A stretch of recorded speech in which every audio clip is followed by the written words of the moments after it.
Delphi, Indiana, a quiet little town where nothing ever happens. Until it does. In February 2017, two best friends, Libby German and Abby Williams, set off on a hike on the Monon High Bridge Trail. It was the kind of carefree afternoon you'd expect in a small town in America. By the next day, though, their families and the entire town were plunged into a nightmare. What followed was a case that gripped the nation.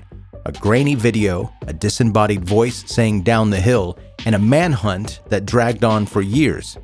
The killer wasn't some shadowy figure from a crime novel. He turned out to be much closer than anyone could have imagined.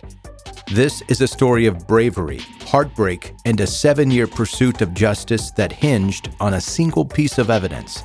But before we get into that story, if you like your true crime brief and bingeable, you have found the right podcast. I give you at least 2 episodes per week, so hit that follow button now. And welcome to 10-Minute Murder.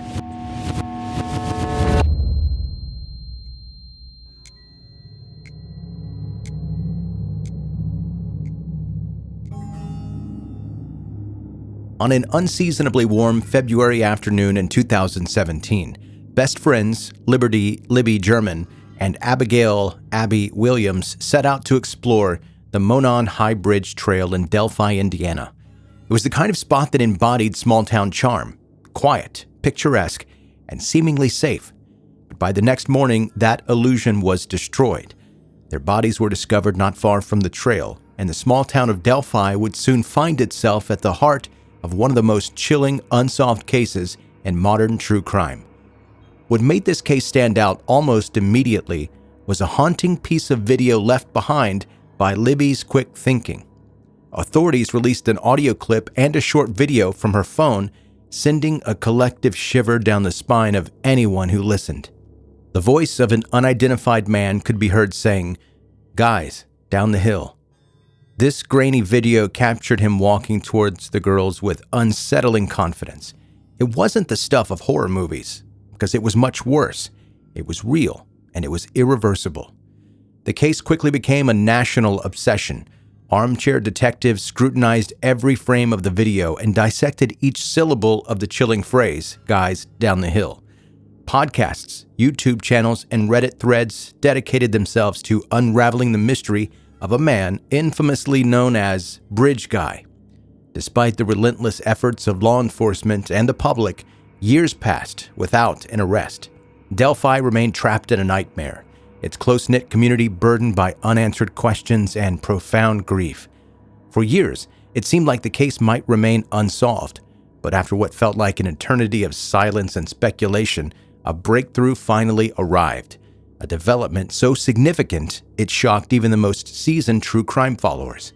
Justice was on the horizon, and the case had taken a dramatic and long-awaited turn. Libby, 14, and Abby, 13, were the kind of best friends who seemed inseparable, embodying the spirit of a small-town childhood.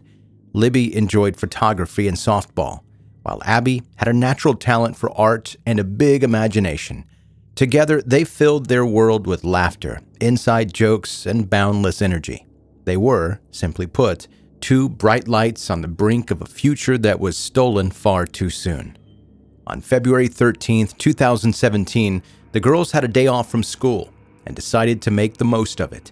They persuaded Libby's older sister to drop them off at the Monon High Bridge Trail, a local hiking spot famous for its scenic views and the towering weathered railroad bridge stretching over Deer Creek. It was the kind of place where two teenagers could take pictures, explore, and enjoy a little bit of freedom. At 2:07 p.m., Libby posted a Snapchat photo of Abby walking along the bridge, a quiet snapshot of a carefree afternoon. But sometime after that moment, everything went terribly wrong. When the girls didn't show up at the designated pickup spot later that afternoon, their families knew something was off. Concern quickly turned to alarm, and by nightfall, search teams were combing the woods with flashlights. Despite their efforts, there was no sign of the girls that evening. What makes this case particularly haunting is Libby's remarkable quick thinking. In a moment of unimaginable terror, she took out her phone and recorded both video and audio of the man believed to be their killer. It was an act of bravery that defies her age, one that preserved vital evidence of the man infamously known as Bridge Guy.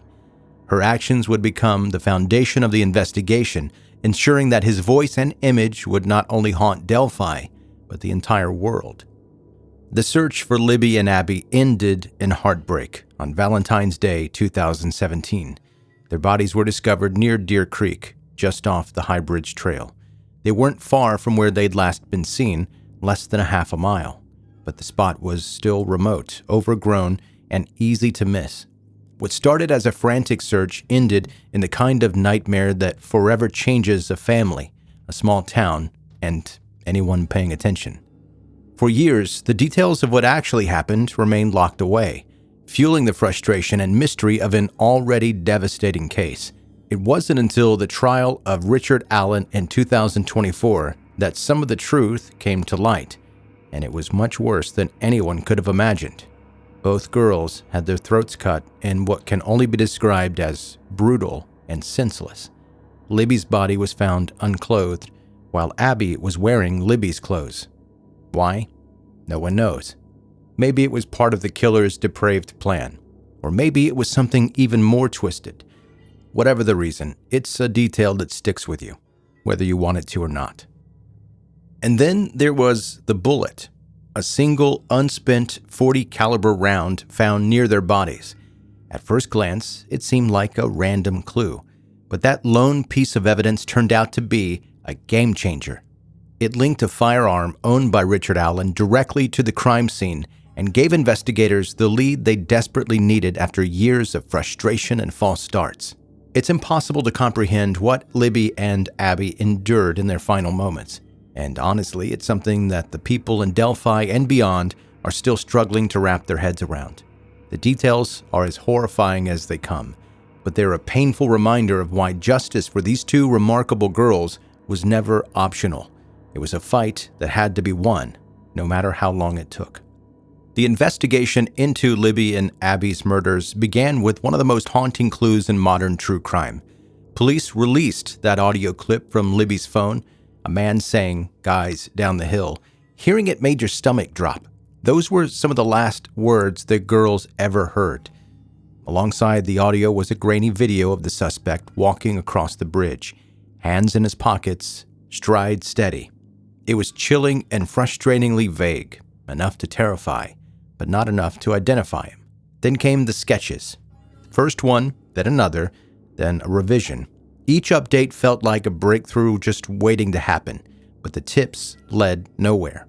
As years passed, the case became an obsession for the public and a relentless pursuit for law enforcement. Yet the trail only grew colder. Out of nowhere, a breakthrough. In October 2022, police arrested Richard Allen, a local who had been hiding in plain sight in Delphi the entire time. He wasn't a drifter or an outsider. He blended seamlessly into the community. The key to his arrest, that unspent .40 caliber bullet found at the crime scene, it linked a gun that Allen owned. After years of heartbreak and dead ends, investigators finally had a tangible connection. The arrest was a turning point, but left lingering questions. How had he gone unnoticed for so long? Why did it take years to make the connection? Relief was tempered by the bitter realization that justice had been so close, yet so far away. Allen's trial was a roller coaster, equal parts shocking and heartbreaking. The prosecution's case centered on that bullet, arguing it was the literal smoking gun that tied Allen to the murders. They also presented Allen's alleged confessions, made multiple times to his wife, his mother, and even the prison staff. It was damning, and combined with the horrific details of the crime, the picture was painted grim. But Allen's defense fought back. They challenged the confessions, citing his mental health and solitary confinement as factors, and pointed to the lack of DNA evidence directly linking him to the scene. No fingerprints, no fibers, just that bullet. And they didn't let the jury forget it. Deliberations stretched over 19 hours across several days, an excruciating wait for the families, the community, and everyone invested in the case. Finally, on November 11, 2024, nearly 7 years after the tragedy, the jury delivered their verdict. Richard Allen was found guilty on all counts. The courtroom erupted with a mix of relief, grief, and bittersweet closure. Justice at last had been served. Sentencing is scheduled for December 20th, 2024, with Allen facing up to 130 years in prison. It won't erase the pain or bring Libby and Abby back, but it ensures he will never walk free again. Libby and Abby's legacy is one of courage, strength, and a community united by their memory. Their loss is an unhealable wound on Delphi, but their bravery, especially Libby's quick thinking to capture crucial evidence, helped bring justice. While the verdict offers some peace, their names will always symbolize the fight for justice and the power of perseverance.